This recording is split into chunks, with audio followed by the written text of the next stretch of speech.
And meron ako ditong isang pirasong pampano. Titimplahan ko muna ito ng asin, paminta, at ng lemon juice.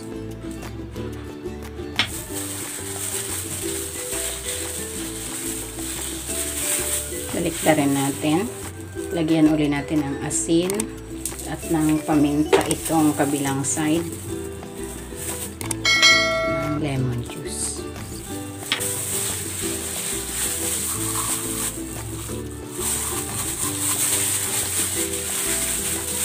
Ayan, ibabad muna natin ito for at least 15 minutes. And meron ako ditong dahon. Ilalatag ko muna itong kamatis. Ang lemon. Maglalagay din ako ng dahon ng sibuyas. Ilalagay ko na dito yung isda. Lagyan din natin ng onion leeks tong tiyan ng isda.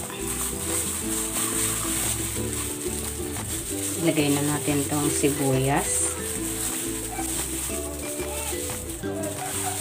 lemon, at ang kamatis.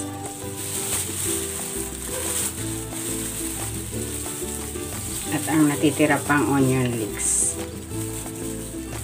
Takpan ko ito ng dahon. And then babalutin ko na.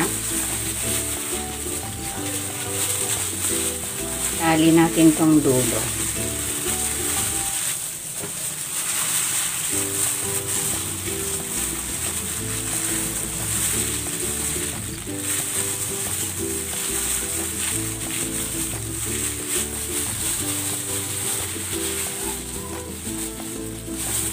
Ayan, pwede na natin itong lutuin. Maglalagay ako ng cooking oil. Piprito na natin dito ating ating isda. Takpan natin.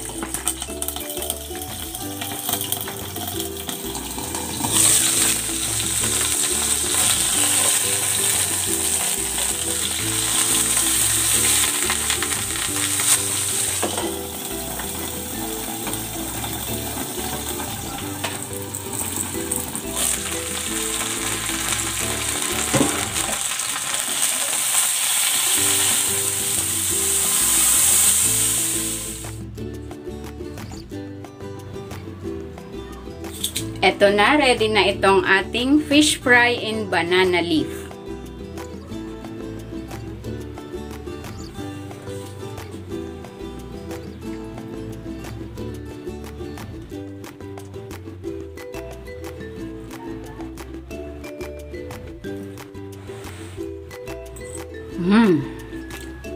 Sarap.